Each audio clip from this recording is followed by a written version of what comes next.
And now on to NLGJA's Journalist of the Year, one of our highest awards. Chris Geidner is the legal editor at BuzzFeed. There he is.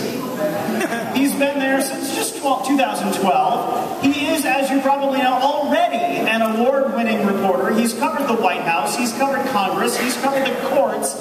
He's been doing all of that since 2009, and tonight is when we add to his list of awards.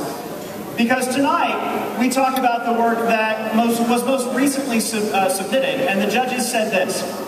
Geidner wrote pieces that soared above policy and law, bringing us Edie and Thea, and how their story wove into a decades-long civil rights struggle. Another judge said he added context from a dual profile of Evan Wolfson and Andrew Sullivan. Ladies and gentlemen, for his body of work, Chris Geidner is this year's NLGJA Journalist of the Year.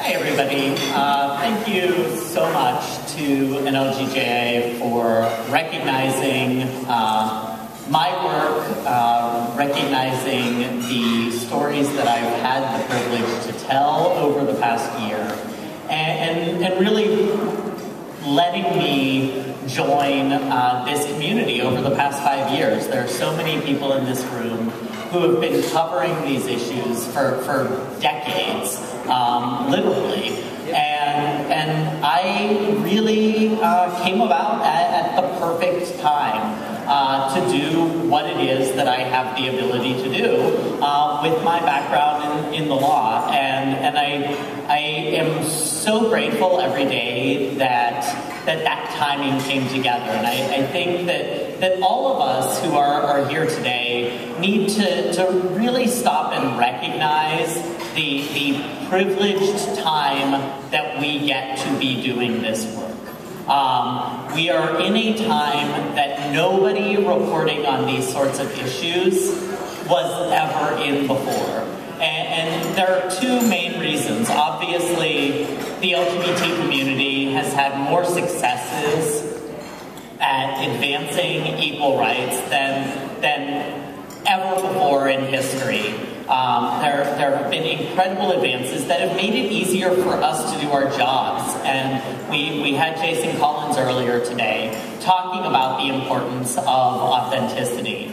And when we're able to be ourselves as journalists, we're able to do a better job. We're able to tell stories more authentically because we aren't hiding something of ourselves. Now, obviously, that's not true for everybody. There are still difficulties. There are still areas of the country, of the world, where it's very difficult to be out as a gay journalist, as a lesbian journalist, as a bisexual journalist, and certainly as a trans journalist. And those are things that we need to keep working on, and that's why organizations like NLGJA are so important.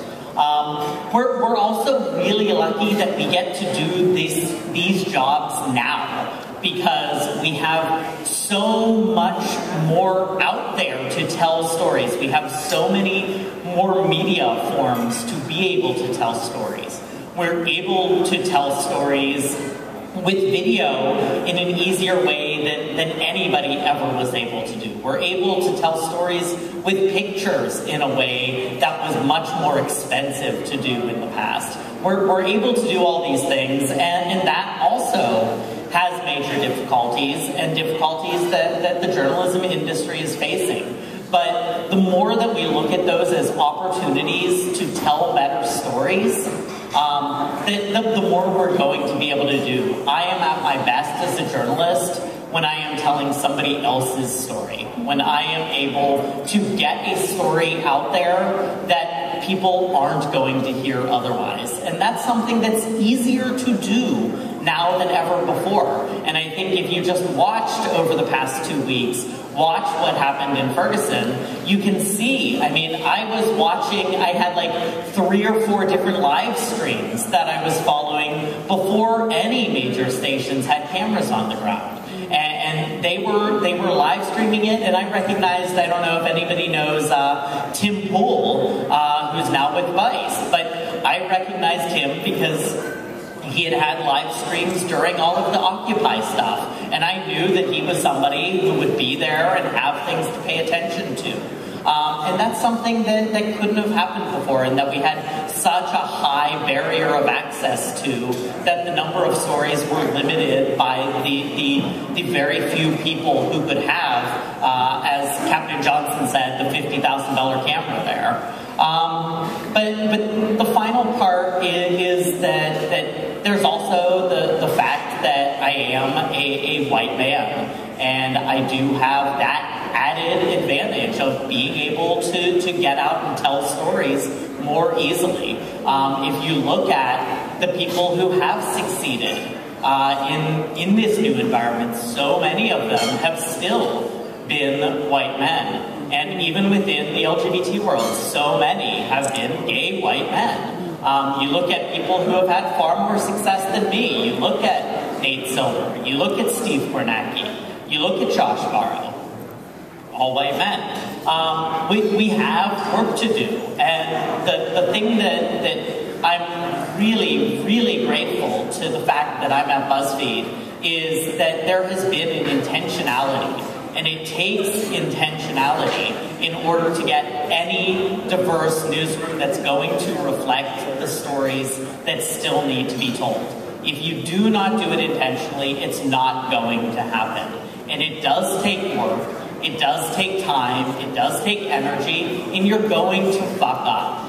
But you need to try. You need to.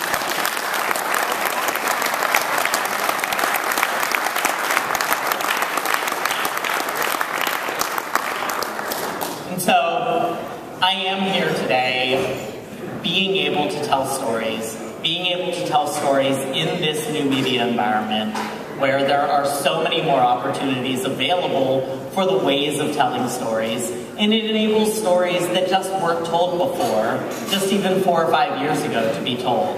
And so I am so grateful every day that I get to do the work that I do. Anybody who follows me on Twitter knows that I'm always talking about that fact because it's true. I was a lawyer practicing in Ohio, and now this is what I get to do.